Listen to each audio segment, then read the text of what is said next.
Oh, what is going on?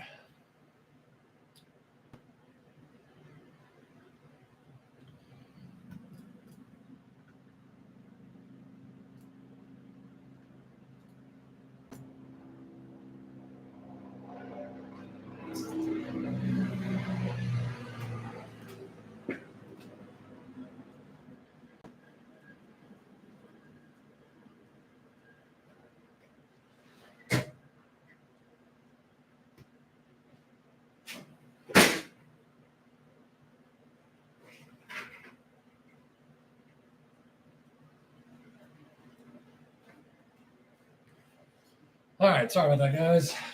Had to close the doors. All right, let's get my do not disturb on for my IG live. And here we are. Guys, we're going to be going into a closing call of a Novation I called earlier today. Got our number down from 225 down to 200. And now we're down to 190. So I believe we'll be able to novate this for 239 on market. So should be a good deal. Let's get into it.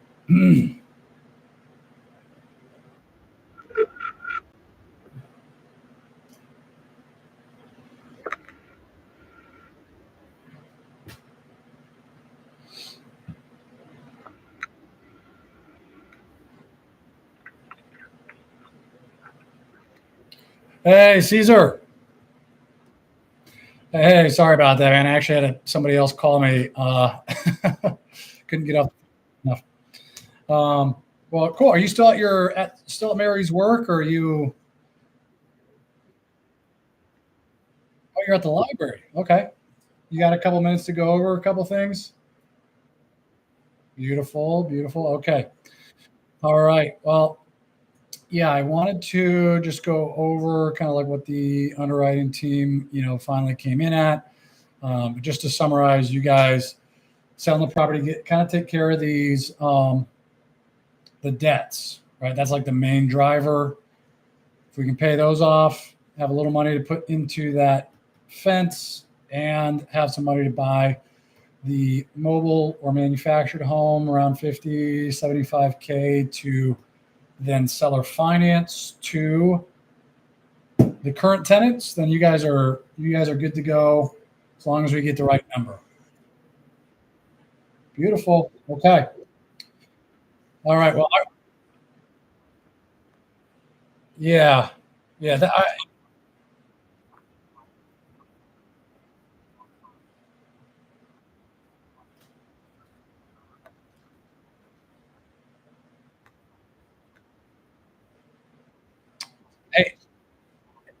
Caesar, are you there?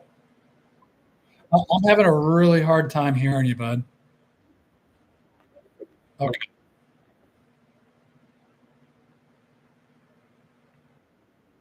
Okay.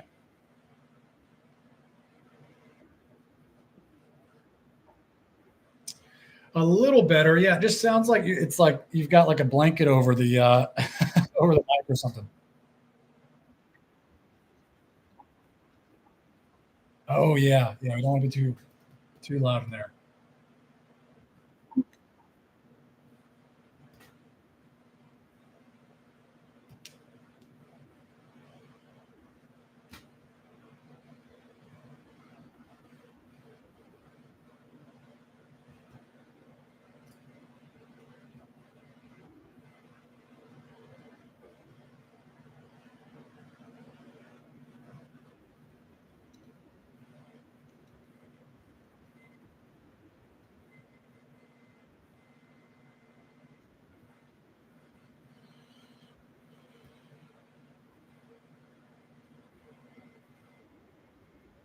So much better. That's okay. That's okay. We got it. Gotcha. That makes sense. Yeah. Okay. Awesome. Can you hear me okay now too? Hey, Mary. Hey, how are you? It's really good to hear your voice. We haven't actually connected very much. It's just been me and Caesar over the last couple months. So I'm glad we're able to connect. Yeah, awesome. Yeah. Awesome. Awesome. Well, guys, so just to, you Caesar, you've caught Mary up to speed on kind of like where we're at with everything, right? Okay. And Mary, just so you know, me and Caesar went over a lot of the comps earlier today too. Just to, after my underwriting did like a preliminary review, um, we um, pushed it back for final underwrite, and I've got kind of that answer back from them. So I really want to try to make this work, guys. After taking a look at everything, taking their situation into consideration, to be honest, it looks like a cash offer from us is not likely going to be the best fit for a win-win situation. There is a price that they'd be willing to buy the property at, but it is quite a bit lower than where you were hoping to be. And me and Caesar kind of went over what the cash sales looked like in the area. They'd really like to be somewhere around there in like that 130 to 140 range. And I know that is probably not going to work for you. Yeah. However, yeah. Yeah.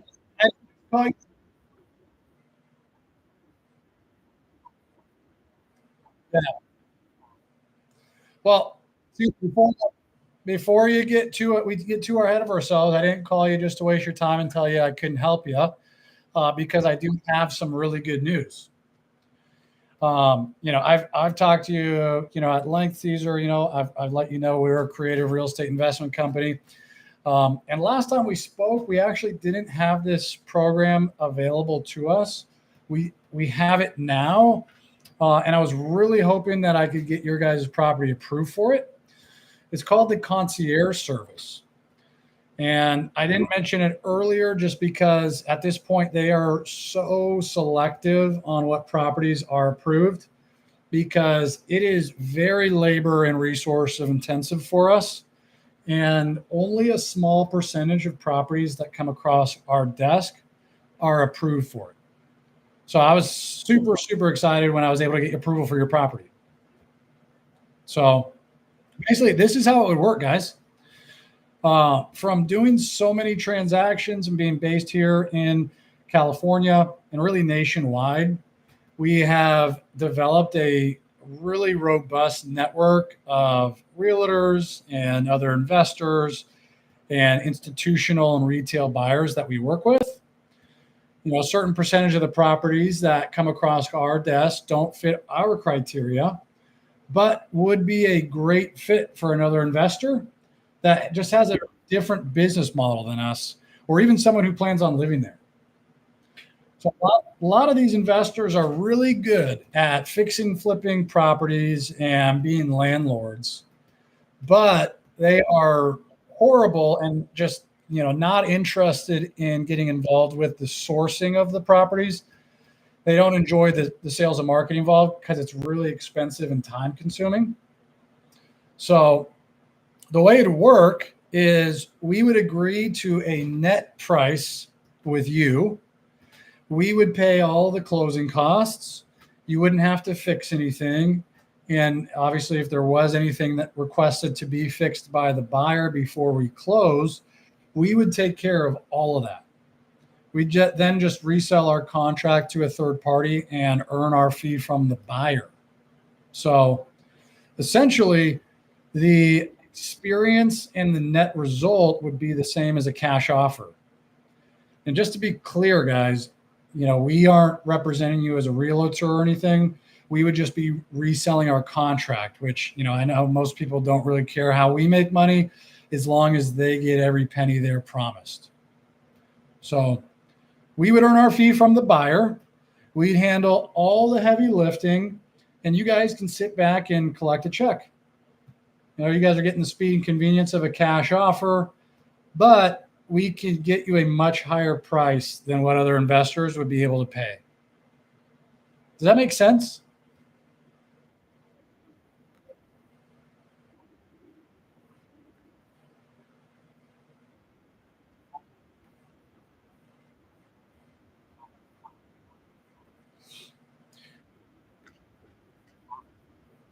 Oh, really? Okay. Well, actually, and I'm glad you brought that up, because I'm actually going to be able to walk you through all of that right now.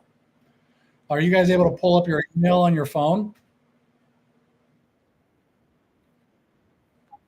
Oh no, your email. Okay, yeah, yeah. Pull that up for me real quick. I'm going to be sending you over something here, and we'll go over it together. It's going to be coming to Caesar first, and once we get that taken care of, then it'll push over to Mary. And give it a couple seconds here. It's fast, but it's not immediate. And if you guys don't see it in your normal inbox, it'll be coming in probably in a spam or junk folder because it's kind of an automated system, and a lot of times emails don't like those. So let me know when you get that.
Yeah, it'll be coming from solutions at Lasprop, and it'll probably say Christopher Deal sent it to you. That is my partner.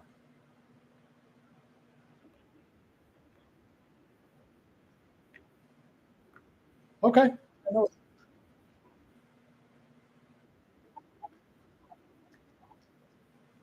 Okay, no worries. Tell you what, if you don't find it here in a couple more seconds, I'm texting you the link to access it directly.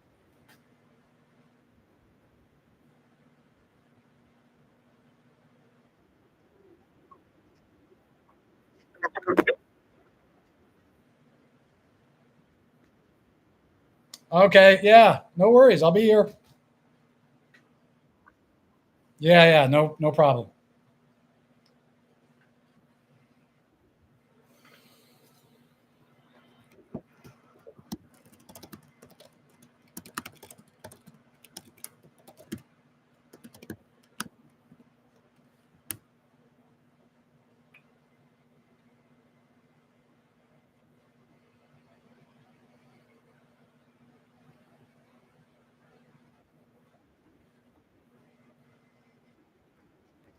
You're okay. Sure, it's a lot cooler in the library.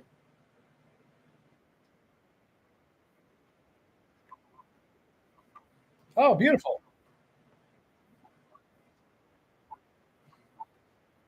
Yes. Yeah, out in the high desert, man. What are you guys at right now as far as temperature wise?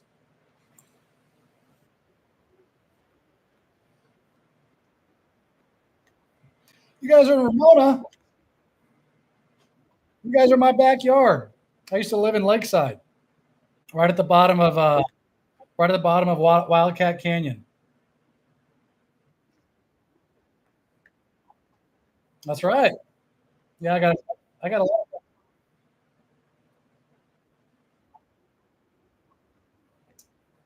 with the email. Okay, check your text. check your texts because I sent you a direct link to view it. Just click that link. That should take you right to it.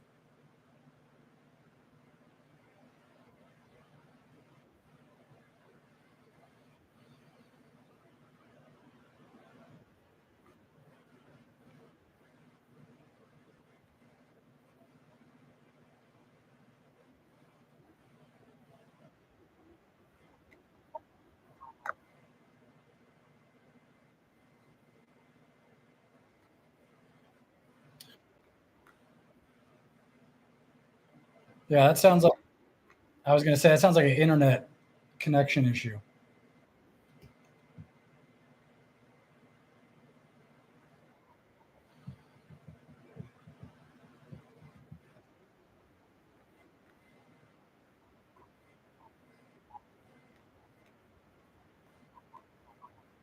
Oh, there you go.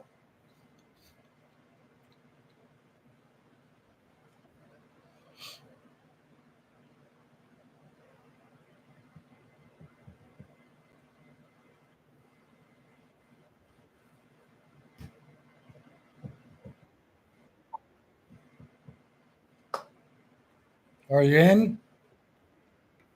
Yes. Christopher Deal. Yeah, that's my partner. Okay, can you see that first page, the as is contract for sale and purchase?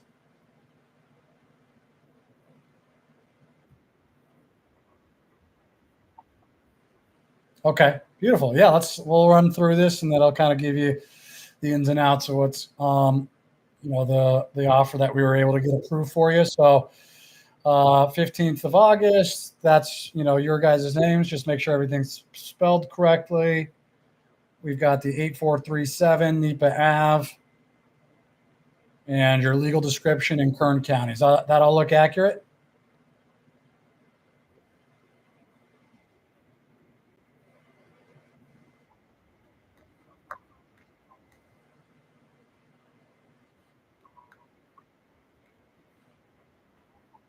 Yep, that's us.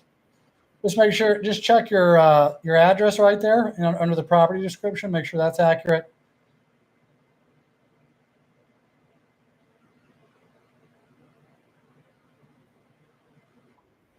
Okay, beautiful. All right, let's get into it then. So section one is what you guys are, I'm sure, looking for and most worried about here is the purchase price. I was able to, I told you I'd probably have a black eye here, Caesar, and I was able to get their approval, their full approval for that 190 you were looking for.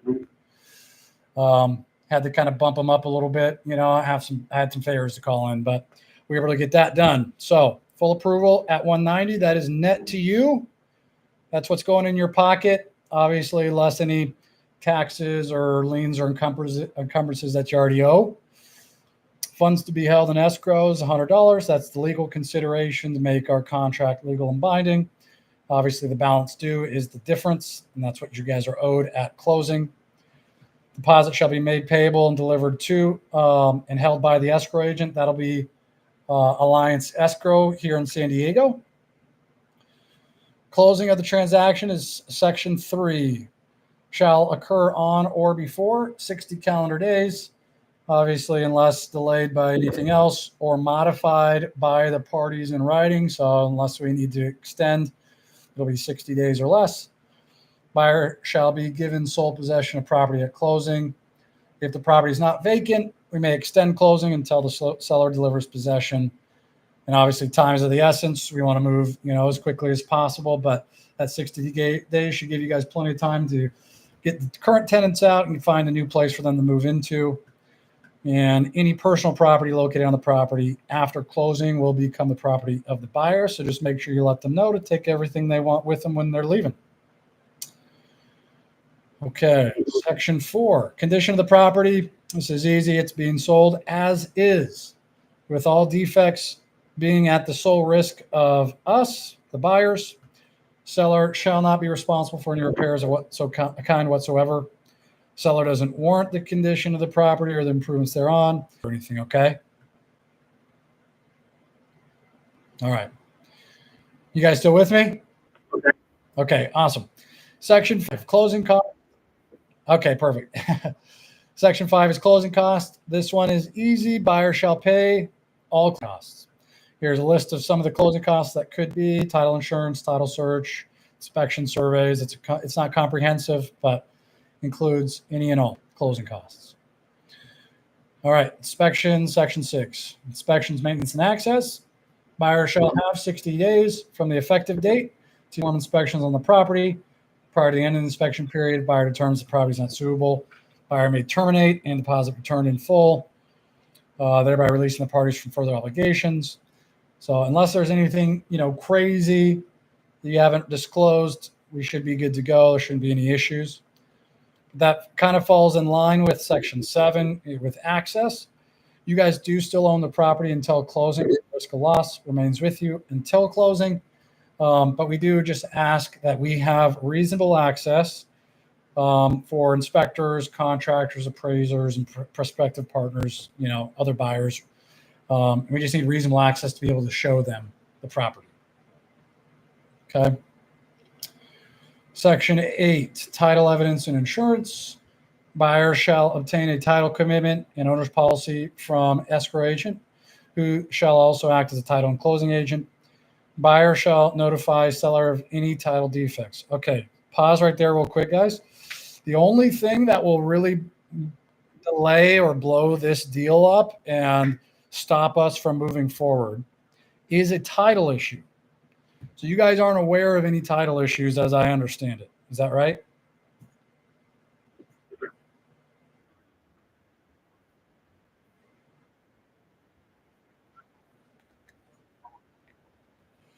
Okay, perfect. Perfect. Yeah. And it's really rare that there are any title issues. I just bring it up and confirm just to make sure it's on the front end. We're aware of any if there were. If in the off chance, the very rare chance there was an issue, closing could be delayed up to 30 days to clear title, just so we have clear title to move forward. If it's not cleared within 30 days, we can terminate the agreement, or more than likely just extend the agreement specifically for the purposes of clearing title. Okay. And you guys, it just says you guys would cooperate with any clearing any title defects. All right. Moving on here, section 9, assignability and novation. Okay, these are basically the same terms, the same idea. If our third party buyer is bringing cash, just straight cash, it would be an assignment. If the third party buyer is bringing a loan, it would be called a novation. Section 9 just says we reserve the right to assign this agreement to a third party or novate it with a replacement agreement with a third party purchaser. In either event, you guys would cooperate at our request to transfer the title directly to the third party purchaser. And if there are any additional transfer taxes payable by the seller, we would be responsible for paying those. So you guys wouldn't have to fit the bill for anything like that. Okay. All right, almost done, guys. I appreciate your patience. We're getting there. We're getting close. Okay. Section 10, is disclosure. So buyer is a private investment company. Here we go. Ready? The shocker. We purchase real estate to make a profit and maybe purchasing the property for immediate resale. Hopefully this isn't too surprising for you guys. But this isn't, we've been pretty clear about that, I think. Seller consents to the buyer marketing buyer's contract rights in any manner buyer deems appropriate, including marketing on the multiple listing services. If the property includes pre-1978 residential housing, a lead-based paint disclosure shall be executed by the parties. But I think you guys are good. You guys have a 88 build, so I don't think this will be necessary. You guys are representing it not subject to a lease, obviously past closing. You guys will deliver possession at closing. All right. Section 11, this is about attorney's fees and costs. So luckily we have not had to enact this ever, and probably won't ever have to bring a seller to court. This is just outlining in the case that does happen, that the prevailing party would be entitled to recover from the non-prevailing party reasonable attorney's costs and fees. I don't think that's going to happen with you guys, and probably won't ever happen. So, um, yeah, good news there. So, all right, last section here is section 12 of miscellaneous provisions. This agreement contains a full and complete understanding. So this is it. This is our full and complete contract with you guys. There isn't any modification or change that would be valid or binding unless it's in writing and executed by both of us. Okay, so if anything changes, it has to be in writing and signed by both parties. The agreement's construed in accordance with the laws of the state of California. So everything is on the up and up. Effective date is today when we both sign. If the property is vacant, you guys agree to provide the key, the buyer with the key for access. In this case, it's not. You guys have a tenant, so we just need to kind of coordinate any walkthroughs on the tenant schedule. Properties to be delivered vacant at close. And REI Made Easy is entitled to the difference between the seller price and the buyer price as stipulated in the agreement. So anything above and beyond 190 that we're able to get, whether or not it's $1 or $1 million, we would be entitled to that. All right. Okay, beautiful. And that's basically it. The nuts and bolts of it. The other two, if you want to just scroll down to the second document here, this is the AIF, authorization to sign listing docs and offers. So we don't do it every time, but if we do decide to put it on the multiple listing services, this allows us to sign the listing docs so that we can get it in front of more people.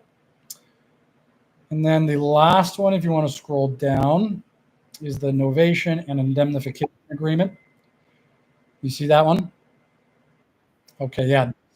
Yeah, like I mentioned earlier, in the case of a buyer bringing a loan, it would be considered a novation, in which case this is just stipulating that the third party loan contingent agreement would replace the cash agreement that we have.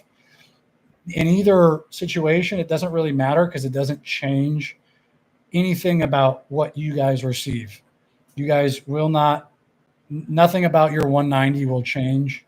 That's what you guys will be promised at closing is 190,000.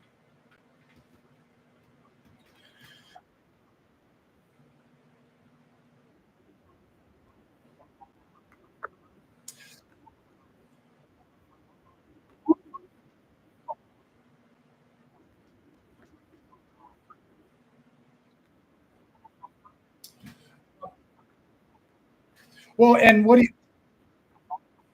you, yeah. What do you mean by that? Like, would you be able to put a contingent offer in? Is that what you're asking?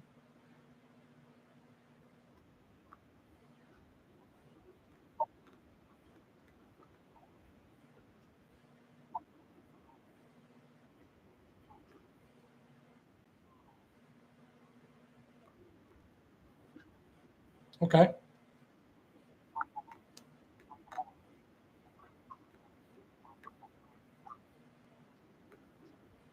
Yeah.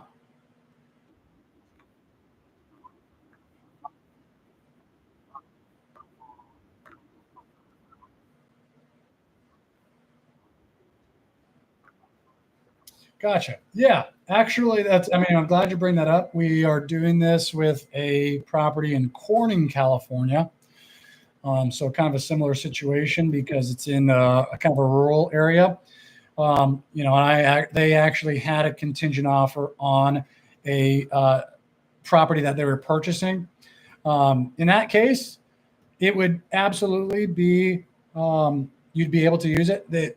What will probably end up happening is the listing agent of the property you're looking to buy will most likely want to call me, and I can just walk them through exactly what we're doing. And we haven't had any issues with anybody using this to put in a contingent offer. So,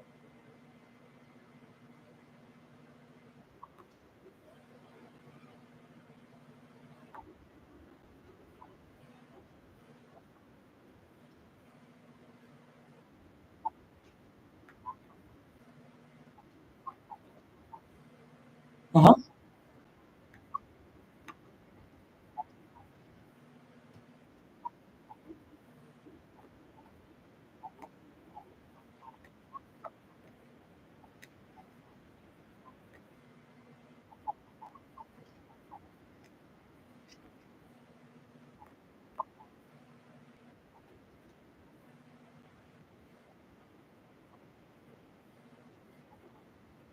Yes. Are you guys opposed to buying a property closer to town for them, a manufactured home, a little closer to town? I may have one in more of the range. I said I may have one here very, very soon in El Cajon. Um, more in the okay, they don't want to. Okay, gotcha. All right, just yeah, just curious, but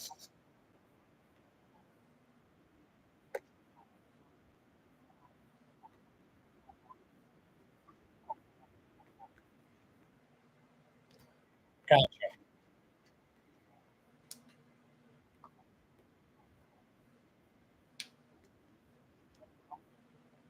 Okay,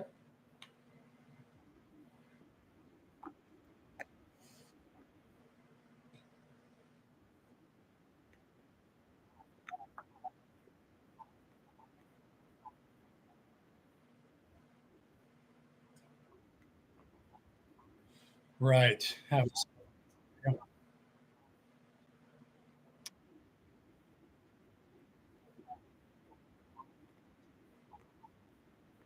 Okay.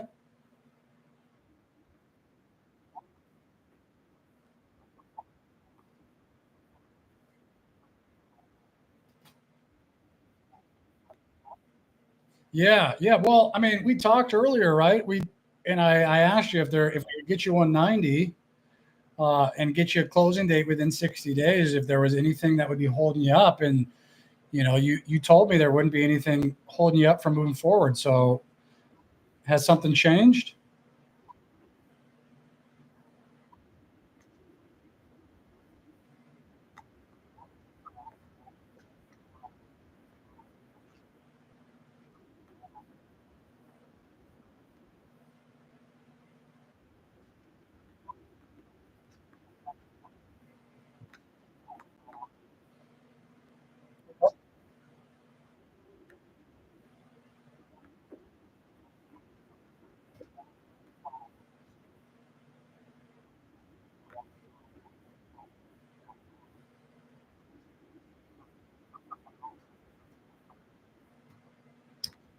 Well,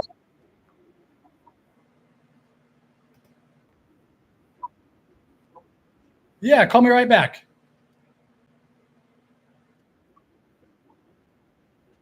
Okay, sounds good, Caesar.